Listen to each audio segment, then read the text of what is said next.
تم چاہتے تھے کہ کمزور گروہ تمہیں. کون سا گروہ تھا یہ کمزور والا؟ کیوں کمزور تھا؟ اس کے پاس تو بہت مال وال تھا. اسلم تیاری کے ساتھ آ رہے تھے نا، باقاعدہ لشکر آ رہا تھا جنگ کے لیے. اور یہ صرف تھوڑے سے لوگ تھے اور اسلحہ بھی نہیں تھا، تجارت کے لیے جا رہے تھے. اور دوسری ایک اور چیز کیا اٹریکشن تھی ان کے پاس؟ مال بہت تھا. اور بغیر لڑے بغیر جھگڑے مال ہی مال آ جائے گا. اللہ نے کہا نہیں، مگر اللہ کا تم چاہتے تھے کہ تمہیں کمزور گروہ ملے، مگر اللہ کا ارادہ یہ تھا کہ اپنے ارشادات سے حق کو حق کر دکھائے اور کافروں کی جڑ کاٹ دے، تاکہ حق حق ہو کر رہے اور باطل باطل ہو کر رہ جائے، اور مجرموں کو یہ کتنا ہی ناگوار ہو. اور وہ موقع جب کہ تم اپنے رب سے فریاد کر رہے تھے، جواب میں اس نے فرمایا میں تمہاری مدد کے لیے پیدر پہ 1,000 فرشتے بھیج رہا ہوں. یہ بات اللہ نے تمہیں اس لیے صرف اس لیے بتا دی تو کہ تمہیں خوشخبری ہو اور تمہارے دل اس سے مطمئن ہو جائیں، ورنہ مدد تو جب بھی ہوتی ہے اللہ کی طرف سے ہوتی ہے. یہ پیاری آیت ہے نا، کہ یہ تو ہم نے آپ کو خوشخبری دے دی، ہم نے بتا دیا، ورنہ کہیں ایسا بھی ہوتا ہے کہ اللہ کے علاوہ بھی کوئی مدد کر سکے؟ مدد تو جب بھی ہوتی ہے اللہ کی طرف سے ہوتی. تو یہ آپ کو خوشخبری دینے کے لیے ہم نے یہ بات بتا دی.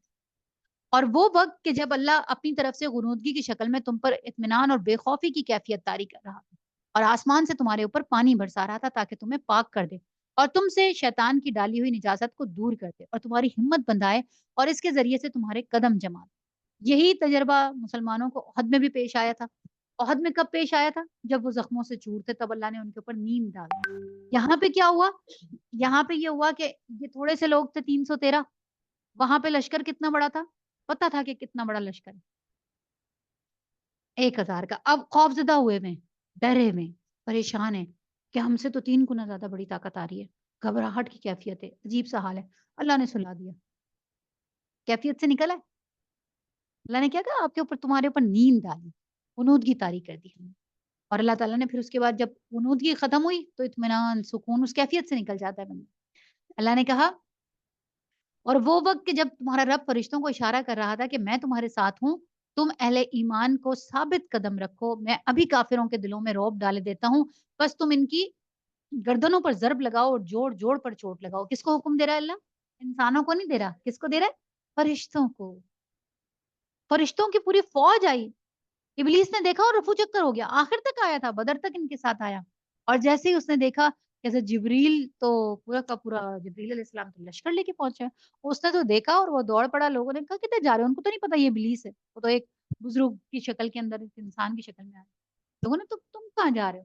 کہا میں تو وہ دیکھ رہا ہوں جو تم دیکھ. ایسے ہی کرتا ہے شیطان کا طریقہ یہی. سورہ حشر میں اللہ تعالیٰ کیا کہتا ہے؟ انسان کو ورگلا ورگلا کر ورگلا ورگلا کر اس طرف لے آتا ہے، بالکل کنارے پر لے آتا ہے، سارا گناہ اس سے کروا دیتا ہے. اور پھر آخر میں کیا کہتا ہے؟ انی اخاف اللہ، مجھے تو اللہ سے ڈر لگتا ہے بھائی، میں تو جا رہا ہوں، تم نے یہ گناہ کر لیا اب تم بھگتنا. آخرت میں بھی یہی کرے. اللہ بھی سے بتا رہے. دیکھیں اللہ تعالیٰ کتنا پیارا ہے نا. ہمیں وہ ٹیچرز کتنے اچھے لگتے ہیں جو ہمیں پہلے سے ہی بتا دیتے ہیں کہ پیپر میں کیا کیا آئے گا. کتنے پسند ہوتے ہیں نا ہمیں اپنی لائف میں وہ ٹیچرز جو ہمیں بتا دیں کہ یہ کر لو. خوش ہوتے ہیں اور اتنا ان کو کہتے ہیں کہ بھائی یہ والے ٹیچرز تو بہت ہی اچھے ہیں اور یہ تو ہمارے اتنے ہمدرد ہیں اور ہمیں بتا دیتے ہیں. وہ والی ٹیچر اگر میری نہ بتاتی نا، انہوں نے ایسے نشان لگوائے تھے، ایسے وہی کوشچن آئے. کتنے خوش ہو رہے ہوتے ہیں اور ان کے تھینک فل بھی ہو رہے ہوتے ہیں کہ بھائی انہوں نے بڑا اچھا کام کیا.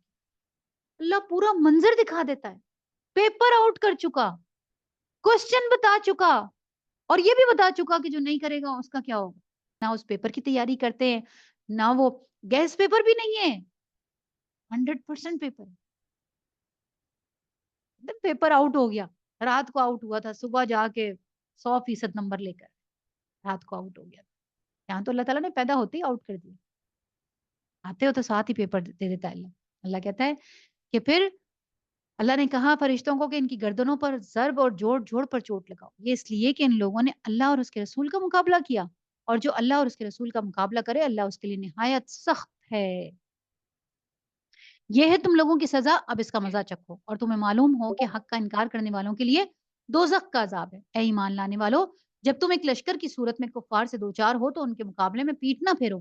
جس نے ایسے موقع پر پیٹ پھیری اللہ یہ کہ ایک جنگی چال کے طور پہ ایسا کرے، اللہ کے غضب میں گھر جائے گا، اس کا ٹھکانہ جہنم ہوگا اور وہ بہت بری جائے باز گشت تھے میدان جنگ سے بھاگنے والے کی سزا بہت سخت. اللہ کہتا ہے نہیں، ڈر کے نہیں بھاگو، شہادت ہی ہوگی نا، کیا ہوگا. وہ ایک صحابیاں تھی نا، انہوں نے اپنے بیٹوں کو بھیجتے ہوئے کیا تلقین کی تھی ان کو؟ تیر سینے پہ کھا کر آنا، پیٹ پر تیر نہیں دیکھوں گی. پیٹ پر تیر کا کیا مطلب ہے؟ بھاگتے ہوئے تیر لگا کا تمہارے سینے پر تیر دیکھنے چاہیے. مائیں بھی ایسی ہوتی. اللہ کہتا ہے بس حقیقت یہ ہے کہ تم نے انہیں قتل نہیں کیا بلکہ اللہ نے ان کو قتل کیا، اور تو نے نہیں پھینکا بلکہ اللہ نے پھینکا. کیا پھینکا تھا؟ مٹی پھینکی. ایک مٹھی اٹھائی تھی مٹی کی اور ان کی طرف پھینکی، اور ان کو ان کے لیے یہ بہت بڑی چیز تھی کہ ان کے اوپر جا کے گری اور وہ سارے کے سارے بالکل ہی تتر بتر ہو گئے. اللہ فرماتا ہے اور مومنوں کے ہاتھ جو اس کام میں استعمال کیے گئے تو یہ اس لیے تھا کہ اللہ مومنوں کو ایک بہترین آزمائش سے کامیابی کے ساتھ گزار دے، اور یقیناً اللہ سننے اور جاننے. یعنی اللہ تعالیٰ مومنوں کے دلوں کو مضبوط کرنا چاہتا تھا. اللہ تعالیٰ یہ دکھانا چاہتا تھا پہلے ہی جنگ کے اندر، اللہ تعالیٰ نے یہ دکھا کے ثابت کر دیا کہ تعداد سے فرق نہیں پڑتا. تھوڑے سے بھی لوگ ہوں، ایمان والے ہوں، جنگ کے میدان کے اندر اللہ تعالیٰ ان کو غالب کر دے گا. کے ساتھ واسطہ پڑے، مقابلہ کرنا پڑے تو تم ان کی تعداد کی وجہ سے خوفزدہ مت ہو جانا. تمہارے پاس اتنی بڑی ایک مثال موجود ہے، بدر کی مثال، تو اس کو دیکھنا اور اپنے ایمانوں کو مضبوط کرنا. کہتا ہے کہ یہ معاملہ تو تمہارے ساتھ ہے، اور کافروں کے ساتھ معاملہ یہ ہے کہ اللہ ان کی چالوں کو کمزور کرنے والا. ان کافروں سے کہہ دو، ان کی چالوں کو کمزور کرنے والا ہے. ان کافروں سے کہہ دو اگر تم فیصلہ چاہتے ہو تو لو، فیصلہ تمہارے سامنے آ گیا، اب باز آ جاؤ تو تمہارے لیے ہی بہتر ہے. کو دوبارہ کرو گے تو ہم بھی اسی سزا کو دوبارہ کریں گے، اور تمہاری جمعیت خواہ وہ کتنی ہی زیادہ ہو تمہارے کچھ کام نہ آ سکے. اللہ مومنوں کے ساتھ ہے. اے ایمان لانے والو، اللہ اور اس کے رسول کی اطاعت کرو اور حکم سننے کے بعد اس سے سرتابی نہ کرو. ان لوگوں کی طرح نہ ہو جاؤ جنہوں نے کہا کہ ہم نے سنا حالانکہ وہ نہیں سنتے. یقیناً خدا کے نزدیک بدترین قسم کے جانور وہ بہرے گونگے لوگ ہیں جو عقل سے کام نہیں لیتے. انڈر لائن کریں ذرا سا، بدترین جانور. اللہ یہاں پہ انسان نہیں کہہ رہا، بدترین لوگ نہیں کہہ رہا، بدترین جانور کہہ رہا ہے. کن لوگوں کو؟ جو عقل سے کام نہیں لیتے، بہرے اور گونگے ہیں، یعنی سن کر بھی نہیں سنتے، سمجھنا چاہتے ہی نہیں ہیں. اگر اللہ کو معلوم ہوتا کہ ان میں کچھ بھی بھلائی ہے تو وہ ضرور انہیں سننے کی توفیق دیتا، لیکن بھلائی کے بغیر اگر وہ ان کو سنواتا تو وہ بے رخی سے منہ پھیر جاتا. یعنی اللہ ایسی کیفیت آ گئی کہ اب اللہ چاہتا ہی نہیں ہے کہ یہ کچھ سنے. اللہ ان سے اتنا ناراض. اے ایمان لانے والو، اللہ اور اس کے رسول کی پکار پر لبیک کہو جبکہ رسول تمہیں اس چیز کی طرف بلائے جو تمہیں زندگی بخشنے والی ہے، اور جان رکھو کہ اللہ آدمی اور اس کے دل کے درمیان حائل ہے، اسی کی طرف تم سمیٹے جاؤ گے. اللہ کے رسول صلی اللہ علیہ وسلم کی حدیث کیا ہے؟ اللہ کیا کہتا ہے کہ انسان کا دل میری 2 انگلیوں کے درمیان. کیا کہا اللہ تعالیٰ نے؟ اللہ نے کہا اور جان رکھو کہ اللہ آدمی اور اس کے درمیان حائل، آدمی اور اس کے دل کے درمیان. ایک حدیث کے اندر آتا ہے اللہ کے رسول صلی اللہ علیہ وسلم نے فرمایا کہ شیطان اپنی تھوتنی کہتے ہیں اس کی ناک کو، لمبی سی سون جیسی ناک، وہ انسان کے دل کے اوپر لگا کے رکھتا ہے، وسوسے ڈال رہا ہے، وسوسے ڈال رہا ہے. اور جیسے ہی وہ انسان ایک دم اللہ کا ذکر شروع کر دیتا ہے، ایک دم ہوتا ہے نا آپ کے دماغ میں بھول جاتے ہیں آپ، پھر تھوڑی دیر کے بعد ایک دم آپ کو یاد آتا ہے، آپ درود شریف پڑھنا شروع کر دیتے ہیں، یا کوئی ذکر کرنا شروع کر دیتے ہیں، یا قرآن پڑھنا شروع کر دیتے ہیں، یا اللہ کی کسی بات کا ذکر شروع کر دیتے ہیں، محفل کے اندر ہوتے ہیں. اسی لمحے جس لمحے وہ انسان ذکر شروع کرتا ہے شیطان دم دباتا ہے. یعنی کیا پتا چلا کہ دل کے اندر یا رحمان رہتا ہے یا شیطان رہتا ہے، دونوں اکٹھے نہیں رہ سکتے. بالکل کلیئر کر دیا اللہ تعالیٰ کہ انسان کے اور اس کے دل کے درمیان اللہ موجود. اللہ تعالیٰ کی ہے نا حدیث قدسی بڑی پیاری. اللہ تعالیٰ فرماتا ہے میرا بندہ مجھے دل میں یاد کرتا ہے، میں کہاں یاد کرتا ہوں؟ میں بھی دل میں یاد کرتا ہوں. آپ سوچیں یہ اتنی بڑی بلیسنگ ہے، اس کو نا فیل کیا کریں. یہ فیل کرنے کی چیزیں ہوتی ہیں، یہ بتانے کی یا اس کی نہیں چیزیں ہوتی ہیں. یہ کبھی اکیلے میں بیٹھ کے اور جب اللہ کو یاد کرے نا تو ہلکے سے آنکھ اوپر کر کے دیکھا کرے ہوگا اللہ میاں میں بھی آپ کے دل میں ہوں اس وقت، آپ میرے دل میں، میں آپ کے دل میں. اس سے بڑی نعمت، اس سے بڑی فضیلت کیا ہوگی کہ آپ اللہ کے دل میں دیکھیں نا. جس سے محبت کی جاتی ہے آپ کسی سے بہت محبت کریں اور آپ اس کو یاد کریں، کال کر لیں یا اس کی کال آ جائے، آپ کا چہرہ بھی کھل جاتا ہے، آپ کا دل بھی کھل جاتا ہے، وہ یہ کہے کہ میں تمہیں یاد کر رہا ہوں، آپ کا میں بھی تمہیں یاد کر رہی تھی یار، کتنی خوشی کا یہ جملہ کیسا پیارا ہے کہ میں بھی تمہیں یاد کر رہی تھی. تو جس کو اللہ یاد کرے اس کے لیے کیسی خوشخبری ہے، اور دل میں یاد کرے. اللہ کہتے تم مجھے دل میں یاد کرتے ہو، میں بھی تمہیں چپ کے دل میں یاد کرتا ہوں، کسی کو نہیں بتاتا. اور یاد کیسے ہوتی ہے؟ فلاں بن فلاں نام کے ساتھ یاد کرتا ہے اللہ. اور جب تم مجھے اپنی محفل میں یاد کرتے ہو پھر میں کیا کرتا ہوں؟ اور اللہ کی محفل کون سی ہے؟ تم سے اعلیٰ محفل میں بٹھا کے سجا کے بیٹھ جاتا ہوں اور کہتا ہوں آؤ ذرا، وہ جو فسادی تھے نا، وہ جو خون وون بہانے والے لوگ تھے، ان میں سے ہیرے دکھاؤ، آؤ ذرا اس محفل کو ذرا فوکس کرو، ذرا جاؤ ذرا دیکھو، ذرا ویڈیو بنا کے لاؤ. تو یہ جو حدیثیں ہوتی ہیں نا، یہ اللہ تعالیٰ کیوں بیان کرتا ہے کہ بندہ اور میرا تعلق بنے، یہ فیل کرے ان چیزوں کو، اور قریب آئے اور قریب آئے اور قریب آئے. کوئی لمحہ اس کا تنہائی کا ایسا نہ جائے کہ جب میری یاد سے غافل ہو جائے. اتنا یاد کرے. اسی حدیث میں اللہ کہتا ہے کہ پھر وہ مجھے نوافل کے ذریعے میرا قرب حاصل کرتا ہے، مجھے یاد کرتا ہے، ذکر کرتا ہے، اور پھر ایک وقت یہ آتا ہے کہ میں اس کی آنکھیں بن جاتا ہوں جن سے وہ دیکھتا ہے. یعنی ہمارے اندر جو دوری تھی وہ ختم ہو گئی، اور میں اس کی کان بن جاتا ہوں جن سے وہ سنتا ہے، اور میں اس کے ہاتھ بن جاتا ہوں جن سے وہ کچھ کرتا ہے، اور ایون یہاں تک اللہ کہتا ہے میں اس کے قدم بن جاتا ہوں جن سے وہ چلتا ہے. کوئی آپ کا پیارا آپ کو یہ کہہ سکتا ہے کہ میں تمہارے قدم بن گیا؟ اب اس کا کیا مطلب ہوا؟ کیسے بن جاتا ہے اللہ قدم اور آنکھیں اور کان اور زبان اور ہاتھ؟ کیسے؟ وہ کبھی کچھ اور دیکھے گا؟ جیسے ہی کچھ اور دیکھنے لگے گا کیا ہوگا؟ اللہ کہے گا بھائی میں آنکھوں میں بیٹھا ہوا ہوں. جیسے ہی کچھ غلط سننے لگے گا کان کیا کہیں گے؟ نہیں بھائی ادھر اللہ ہے. جیسے ہی کسی غلط راستے پہ چلنے کے لیے کوئی آپشن آئے گی، کوئی دعوت آئے گی، دل بھی مچل رہا ہے لیکن قدم رک جائیں گے. کیوں؟ کیونکہ اللہ کہتا ہے میں قدم بن جاتا ہوں. ایسے قدم کسی غلط جگہ پہ نہیں جا سکتے. ایسی کوئی پیاری حدیث ہے نا، سر اوپر کرنے میں آپ ایک لمحہ نہیں لگاتے.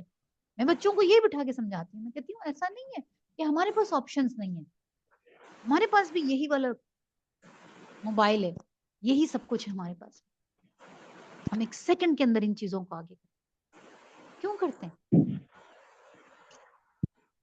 کیونکہ ہمیں پتا ہے کہ یہ چیزیں اللہ نے منع کی ہیں، نافرمانی کی چیزیں، اور ان کی حس ایک دفعہ ختم ہو جائے اگر آپ کے اندر سے، حیا ختم ہو گئی، بس آپ کا کام اتر گیا.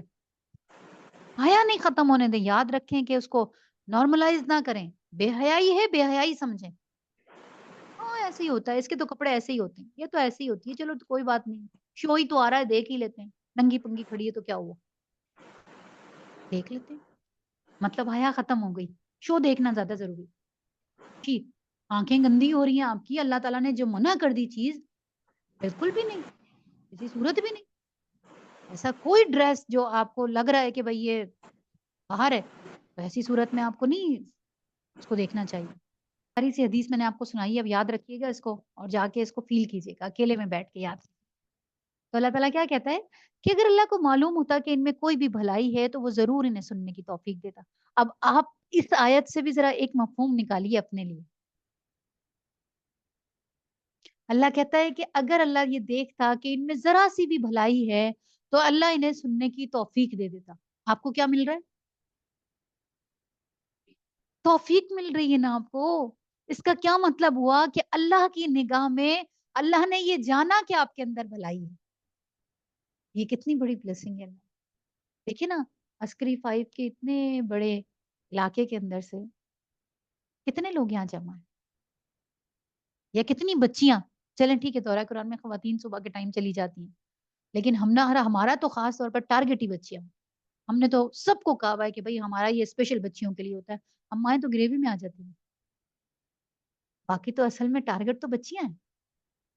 تو یہ جو بچیاں یہاں پہ بیٹھی ہوئی ہیں ان کے لیے اللہ تعالیٰ کے اللہ تعالیٰ نے یہ سوچ لیا نا کہ ان میں بھلائی ہے تو ان کو سنواؤں، تو اس پر بھی اللہ کا شکر ادا کریں، تھینک یو کہنا بنتا ہے۔ اللہ تو لے کر آیا، اللہ اس کا مطلب ہے کہ تو یہ جانتا ہے کہ ہمارے اندر بھلائی ہے، اور اللہ تو اس لیے ہمیں سنوا رہا ہے۔ تو یہ آیتیں ایسی نہیں ہوتی گزر جانے کی، کوئی بات نہیں۔ دورہ قرآن میں کے اندر اگر ہمارا قرآن کا کچھ حصہ رہ بھی جاتا ہے، ہم کوشش کرتے ہیں کہ اپنی آخری راتوں کے اندر، طاق راتوں کے اندر ذرا لمبا کر لیں، نہ بھی ہو سکا بعد میں کنٹینیو کر لیں گے، لیکن جتنا سمجھیں، جتنا پڑھیں، اس کو اندر اتار کے جائیں۔ رکنے کا مقصد یہ ہوتا ہے، مقصد نہیں ہے۔ میں اسی لیے پہلے دن سے یہ بات کلیئر کر دیتی ہوں کہ دراصل میں تو بچیوں کے ساتھ ڈسکس جان بوجھ کے اس لیے کرتی ہوں کہ جو آج کے بچے ہیں نا، ان کے دماغوں میں بہت سارے سوالات ہیں۔ ان کے سوالات اگر ہم نہیں سنیں گے، ان کو ہم مطمئن نہیں کریں گے، ان کو جواب ہم نہیں دیں گے، تو یہ کہاں جائے؟ ان کو جواب کہاں سے ملیں گے؟ تو جتنا پڑھیں، جتنا سنیں، اتنا اس پر مطمئن ہو کر جائیں، اس پر دل ٹھک جائے کہ اب مجھے کوئی کنفیوژن نہیں ہے۔ میں نے 10 پارے قرآن کے پڑھے، مجھے 10 پاروں میں کوئی کنفیوژن نہیں، میں نے جو پڑھا مجھے سمجھ آ گیا الحمدللہ۔ قرآن تو ہر سال نئی چیز دے رہا ہوتا ہے، یہ تو دعویٰ ہی نہیں کر سکتے کہ ہم پورے قرآن کو سمجھ گئے۔ ہاں، جتنی اللہ تعالیٰ نے مجھے استطاعت دی، جتنی باتیں میں نے سمجھی، جو مجھے کنفیوز کرتی تھی اب نہیں کرتی نہیں ہوتی، میں ان کو سنواتا ہی نہیں ہوں۔ کن کو سنواتا ہوں؟ جن میں ہدایت ہوتی ہے، جن میں تھوڑی سی طلب ہوتی۔ حضرت عمر تھے، اب حضرت عمر بھی تو شروع کے لوگوں کے اندر تھے نا، لیکن کیا تھا ان کے اندر؟ اللہ تعالیٰ کو نظر آ رہا تھا کہ یہ آ گیا تو پھر اللہ کے رسول کی دعا تھے، پھر تم پلٹتے ہی نہیں ہو۔ ہوں، بالکل۔ تو جن کے اندر خیر خواہی ہوتی ہے نا، ان کے اندر پہلے سے بھی کچھ نہ کچھ خیر خواہی ہوتی ہے، کلیئر نہیں ہوتا، پردہ نہیں ہٹتا تو اللہ پردہ ہٹا دیتا ہے۔ اور جن میں پہلے ہی خرابی ہو، جو بات سننا ہی نہ چاہتے ہوں، ان کے پھر اللہ تعالیٰ مہر دیتا ہے۔ اللہ کہتا ہے بس اب پھر میں چاہتا ہی نہیں ہوں کہ تم سنو۔ مطلب آ کس لیے رہے تھے؟ وہ آئے اس لیے تھے احتجاج کرنے کے لیے کہ غزہ پہ ظلم ہو رہا ہے، اللہ تعالیٰ نے ان کے دل بدل دیے، اللہ ان کو مسلمان کر رہا ہے، کیونکہ ان کے دلوں میں کچھ خیر خواہی موجود تھی۔ کچھ کہہ رہی تھی شازیہ آپ؟ بھول گئی؟ اچھا، تو مہر اللہ تعالیٰ مہر کن کے اوپر لگاتا ہے؟ اللہ بہت لمبا ٹائم دیتا ہے، مہر بھی اتنی جلدی نہیں لگاتا، یہ بات یاد رکھیے۔ اللہ یہ نہیں بتاتا کہ مہر لگا دی تھی اس وجہ سے یہ نہیں سنا، مہر اس وجہ سے لگائی گئی کہ یہ سننا چاہتے ہی نہیں تھے۔ اللہ یہ بتاتا ہے، جیسے اللہ کو تو فیوچر کا بھی پتا ہے نا، تو اللہ آگے کا دیکھ کے بتا دیتا ہے کہ بھائی یہ جائیں گے ہی نہیں، کچھ بھی ہو جائے، سواؤن انذرتہم ام لم تنذرہم۔ ہاں، پتا پہلے ہی جو اللہ بتا رہا ہوتا ہے نا، یہ اسی لیے بتا رہا ہوتا ہے کہ اللہ کہتا ہے کہ ہم نے ان کی کتاب میں لکھ دیا ہے۔ لکھنے کا مقصد نہیں ہے کہ اللہ نے اس کو کافر لکھ دیا ہے، اللہ کو یہ پتا ہے کہ میں نے اس کو اختیار دیا ہے، لیکن اس نے کفر کی طرف ہی جانا ہے، تو اس بیس پر اللہ کہتا ہے کہ یہ کافر ہی ہے۔ اللہ نے فیوچر دیکھا ہے، اللہ نے تو لکھا ہے۔ اختیار یہ نہ سمجھیں، کچھ بچے یہ بھی سوال کرتے ہیں کہ ہمارے تو بس میں کچھ بھی نہیں ہے۔ جب ہم یہ کہتے ہیں کہ اللہ تعالیٰ سب کچھ کرواتا ہے تو پھر اس کا مطلب ہے گناہ بھی نعوذ باللہ اللہ کرواتا ہے۔ بہت بڑی تعداد ایسی ہے جو یہ کہتی ہے۔ تو یہ بات یاد رکھیں کہ اللہ نے آپ کو با اختیار مخلوق بنایا۔ یہ تو اللہ کو پتا ہے کہ یہ گناہ کرے گا، یہ ثواب کرے گا، یہ کرے گا، یہ کرے گا اپنی مرضی سے۔ ہاں، اللہ اس کو آسانی دے گا، ٹھیک ہے۔ جس طرح ہم ڈسکس کر کے گئے کہ جو یہ لوگ ہوتے ہیں شوبز والے، یہ لوگ کیا دعائیں مانگتے ہیں؟ جو دعا مانگتے ہیں اللہ کہتا ہے ٹھیک ہے تو لے لو، جس کی طلب ہوگی وہ چیز ملے گی۔ اللہ کہتا ہے کہ اے ایمان والو، اللہ اور اس کے رسول کی پکار پر لبیک کہو، جبکہ رسول تمہیں اس چیز کی طرف بلائے جو تمہیں زندگی بخشنے والی ہے، اور جان رکھو کہ اللہ آدمی اور اس کے دل کے درمیان حائل ہے، اور اسی کی طرف تم سمیٹے جاؤ گے، اور بچو اس فتنے سے جس کی شامت مخصوص طور پر صرف انہی لوگوں تک محدود نہیں رہے گی جنہوں نے تم میں سے گناہ کیا ہو۔ کیا پتا چلا؟ یہ کل سوال کیا تھا نا شافیہ نے، کہ جب کسی بستی کے اوپر عذاب آتا ہے تو اس کے نیک لوگ بھی پس جاتے ہیں۔ کیا کہا؟ صرف انہی تک محدود نہیں رہے گی جنہوں نے تم میں سے گناہ کیا ہوگا۔ اگر تم روکنے والے نہیں ہو، تم ٹھنڈے پیٹوں آرام سکون سے اپنے گھروں میں بیٹھ کے اللہ اللہ کرنے والے ہو، تم برائیوں کو روکنے والے نہیں ہو، تو یہ مت سمجھنا کہ تم اپنے گھروں میں بیٹھ جاؤ گے۔ وہ یاد ہے نا آپ کو واقعہ، حضرت جبریل علیہ السلام کو اللہ تعالیٰ نے کیا کہا؟ اللہ تعالیٰ نے کہا کہ جبریل فلاں فلاں بستی کے اوپر جاؤ اور ذرا عذاب نازل کر کے آ جاؤ۔ حضرت جبریل نے کہا اللہ تعالیٰ اس بستی کے اندر ایک ایسا شخص ہے جس نے پلک جھپکنے تک بھی تیری نافرمانی یعنی عبادت سے غافل،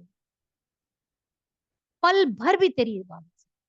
ایک ایسا شخص تو میں اس بستی کو کیسے عذاب ڈال دوں؟ فرشتوں کا سردار کہہ رہا ہے، جبریل کہہ رہے.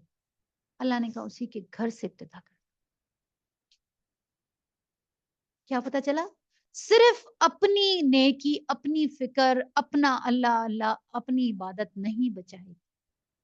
ابتدا جبریل اس کے گھر سے کرنا. پورے علاقے کے اندر تباہی مچی ہوئی تھی، گناہوں کا زور پڑا ہوا تھا، لوگ بے روی کی طرف جا رہے تھے. یہ حجرے میں بیٹھ کے اللہ اللہ. وہ تو مجھے جانتے ہی نہیں تھے، یہ تو مجھے جانتا تھا. بالکل ایسا ہی ہے سبت والا قانون. یہ سمجھاتا، باہر نکلتا، اپنی عبادت کا وہ ٹائم لوگوں کے اوپر لگاتا. ہر جگہ، ہر ادارے کے اندر امام حسن البنا تھے، مصر کے امام، جیسے ہمارے مولانا ہے نا، اسی طرح کے ان کو دونوں کو وہ کہا جاتا ہے کہ یہ جڑواں ہیں، ان کی دونوں کی ایک جیسی تعلیمات ہیں، ایک جیسی کتب ہیں. انہوں نے بھی بہت جدوجہد کی. تو وہ شراب خانوں میں جایا کرتے تھے، اور جب کوئی ان کو شراب خانے میں دیکھ لیتا تھا تو وہ حیران ہوتا تھا، کہتا تھا امام صاحب آپ کا ادھر کیا کام؟ تو وہ کہتے تھے یہیں سے تو ملے گا مجھے مال. یہ جو خام مال ہے، خام مال کہتے ہیں کچرے کو، یہ جو ایسے ہی پڑا آپ، یا اللہ آپ کو تنہا نہیں چھوڑتا. ایک تو یہ بات سوچ لیں، جب آپ اللہ کے لیے نکل جاتے ہیں تو پھر اللہ آپ کے بیک پہ کھڑا ہوا ہوتا ہے، چاہے کچھ بھی ہو. اور یہی ہوا کہ اتنی بڑی تعداد کے اندر مصر کے اندر اخوان المسلمین کی تعداد بڑھتی گئی بڑھتی گئی بڑھتی گئی. حیران رہ گئے، دنیا حیران ہے کہ اخوان المسلمین کس طرح کے، یہ آپس کے اندر اخوان کہتے ہیں بھائی کو، قوت سے نکلا نا، کہ ان کے اندر جو بھائی چارہ ہے اور ان کے اندر جو محبت ہے اور ان کی جو تربیت ہے وہ ہماری بھی نہیں. ان کا ایمان کا جو لیول ہے وہ ہم تو اس تک پہنچ ہی نہیں سکتے. جو ان پر سختیاں آئیں، جو ان کو تکلیفیں دی گئی. زینب الغزالی کی کبھی آپ روداد قفس پڑھیں، اگر آپ سسکیوں سے اگر آپ کو کتاب نہیں ختم کریں تو میں مطلب وہ عورت ایسی تھی کہ کہتی تھی کہ میرے اوپر کتے چھوڑ دے. اور پانی کی ٹینکی میں ٹھنڈا یخ پانی ہوتا تھا، اور پانی کی ٹینکی میں اس عورت کو مردوں کا تو سوچ لیں آپ، ان کا کیا، لیکن ان کا ایمان کا کیا لیول. تو بات وہ یہ کہ آپ کو اپنے، اور جرم کیا تھا؟ جرم صرف یہ تھا کہ اللہ کی تبلیغ کر. اپنے اپنے حجروں میں بیٹھ جاتے ہیں، نہیں ٹینشن. اقبال نے کیا کہا ہے؟ اقبال نے کہا ہے نا، ملا کو جو ہے ہند میں اذان کی اجازت، ناداں یہ سمجھتا ہے اسلام ہے آزاد. ہندوستان کے اندر مولویوں کو اذان دینے کی اجازت دی ہوئی، اپنی اپنی نمازیں پڑھو، اپنا اپنا کچھ کرو. آپ نے دیکھا، رہو پڑھاتے رہو، اور بس کہو اپنے اپنے حجروں میں بیٹھے رہو، اللہ کرتے رہو. خطرہ کس سے ہے؟ جو نظام قائم کرنے کے لیے اٹھے گا نا کہ اللہ کا نظام قائم کر دو. ابھی آپ نے دیکھا کہ اس کی وجہ سے باہر کا کام چھوڑ نہیں سکتے. آپ یہ سوچیں، دیکھیں بدلنا تو آپ کے ہاتھ میں نہیں ہے نا. چھوڑ دیا اور باقی سب پہ کام ہو رہا ہے. میں اپنے بچوں کو نا آتے جاتے یہ بول رہی ہوتی ہوں، رات کو بھی میں اس کو ڈانٹ رہی تھی، جاگا ہوا تھا اور موبائل لے کے بیٹھا ہوا تھا، اور میں نے کہا کہ تمہارا کتنا قرآن ہوا ہے، کتنا تم نے قرآن پڑھا. میں نے کہا مجھے یہ بتاؤ کہ ہمارے گھر کے اندر قرآن کی کلاس ہوتی ہے، میں سب کو بتاتی ہوں کہ قرآن پڑھیں اور یہ کریں اور یہ سمجھیں، اور میرے اپنے بچے. تو مطلب آپ کو فکر اپنی اولاد کی بھی ہونی چاہیے نا. آپ ایسا نہیں ہے کہ آپ نے اولاد کو چھوڑ دیا اور آپ کو ہوش ہی نہیں ہے، آپ کو ٹائم ہی نہیں ہے اولاد کے ساتھ بات کرنے کا، آپ اتنے باہر کے کاموں میں مصروف ہیں. یا تو یہ کہ آپ کی جو پارٹنر ہے اس نے سنبھالا ہوا، جیسے چاہیے کہ گھر نگلیکٹ نہ ہو، بچے آپ کی بیرا روی کی طرف نہ چلے جائیں آپ کے ٹائم نہ دینے کی وجہ سے. بیلنس رکھیں. تو اللہ کیا فرماتا ہے؟ اللہ کہتا ہے کہ صرف انہی تک محدود نہیں رہے گی جنہوں نے تم میں سے گناہ کیا، اور جان رکھو کہ اللہ سخت سزا دینے والا ہے. یاد کرو وہ وقت جب کہ تم تھوڑے تھے، زمین میں تم کو بے زور سمجھا جاتا تھا، تم ڈرتے تھے کہ کہیں لوگ تم کو مٹا نہ دیں، پھر اللہ نے تم کو جائے پناہ مہیا کی، اپنی مدد تم سے تمہارے ہاتھ مضبوط کیے اور تمہیں اچھا رزق پہنچایا، شاید کہ تم شکر گزار بنو. اے ایمان لانے والو، جانتے بوجھتے اللہ اور اس کے رسول کے ساتھ خیانت نہ کرو، اپنی امانتوں میں غداری کی مرتکب نہ ہو، اور جان رکھو کہ تمہارے مال اور تمہاری اولاد حقیقت میں سامان آزمائش ہے. اب اس کے اوپر کوئی بندہ کہے اللہ نے تو ہمیں آزمائش ہی قرار دے دیا. آزمائش کس چیز کو قرار دیا جاتا ہے؟ جس کی محبت ہوتی ہے. یاد کریں ذرا، سٹارٹ کے اندر ہی اللہ تعالیٰ نے کیا کہا تھا؟ ہم نے انسان کے اندر ان چیزوں کی محبت ڈال دی. کن چیزوں کی؟ دنیا، عورت، مویشی، مال اور اولاد کو اب بتا دیا. تو آزمائش دراصل اس کی ہوتی ہے جس کی محبت آپ کے اندر اللہ کی طرف سے اوپر سے بائی بلڈ ہو. مطلب بعد میں نہیں کوئی ایکسٹرنل چیز لگائی، یہ آپ کے اندر اللہ تعالیٰ نے ڈال کے آپ کو پیدا کیا ہے، وہ آپ کے لیے آزمائش. کیوں؟ کیونکہ اس کے اندر چانسز یہ ہوتے ہیں کہ آپ اس کی محبت کے اندر وہ کچھ بھی کر جائیں گے جو آپ کے لیے حلال نہیں. اور یہی ہوتا ہے، آپ دیکھ لینا. مطلب آپ کا بچہ ساری رات پڑھ رہا ہے، فجر کے ٹائم سو گیا، کس چیز نے آپ کو اس کو نہیں اٹھانے پہ مجبور کیا؟ نہیں پڑھ رہا تھا، ساری رات پڑھ کے سو، تھکا ہوا. جبکہ اس محبت کو اللہ تعالیٰ صحیح رخ پہ لے کے جا کے کیا کہتا ہے؟ محبت کا تقاضا یہ ہے کہ تم اس کو جہنم کی آگ سے بچاؤ، اس کو جگا کر بھیجو کہ آج تم نہیں جاگو گے تو کل ایسا نہ ہو کہ یہ تمہارا سونا تمہیں پکڑائی میں دے. تو تم اپنی محبتوں کا رخ سیدھے راستے. محبت یہ نہیں ہے کہ تم نے اس کو اچھے اچھے گھروں میں رکھا، تم نے اس کو اچھی اچھی آسائشیں دی اور بعد میں تم نے اس کو کھلی چھوٹ دے دی. آپ یقین کیجئے یہ جو جنریشن ہے نا، یہ جنریشن اتنی کوئی نصیب کہنا چاہیے یا اتنی نگلیکٹڈ یہ جنریشن ہے کہ بچوں کو نا ماں باپ نے یہ بتایا ہوا ہی نہیں ہے کہ تمہارے آنے کا مقصد کیا ہے. ہم تھے نا، ہماری والی جنریشن، ہماری نانیاں بھی بتاتی تھیں، ہماری دادیاں بھی، بیچاروں کو جو پتا تھا، لیکن انہوں نے ہماری گھٹیوں کے اندر نا اسلام ڈالا ہوا جیسا تیسا کر کے تھا. آج کے بچے کا یہ حال ہے، میں آپ کو بتاؤں، وہ ایسی آ رہی ہے کہ جب میں ان سے یہ پوچھتا ہوں نا کہ بیٹے کلمہ سنا دے یا بیٹا وضو کے کیا کیا فرائض ہیں، تو وہ کہتے ہیں sorry sir I am not this type.